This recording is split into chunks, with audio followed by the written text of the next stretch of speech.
एका नमुन्याला जवळून पाहायला मी पोहोचले शिरगाव मधल्या गणपती मंदिरात, कारण आज आहे आपल्या मंदिर भ्रमंतीचा पहिला दिवस. ह्या शुभ कार्याची सुरुवात गणपतीपासून करायची, त्याआधी त्या मंदिराचा इतिहास जाणून घ्यायला मी बापू अक्कांकडे गेले.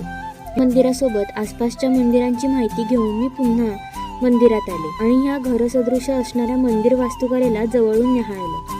खूप जुनं बांधकाम आहे, जुनं आहे तरी भक्कम आहे. कौलारू, लाकडी आणि दगड सुद्धा जुने आहेत. कोकणातील घरं कौलारू आणि मातीची, त्याला ही मंदिरं तरी अपवाद कशी असतील बरं.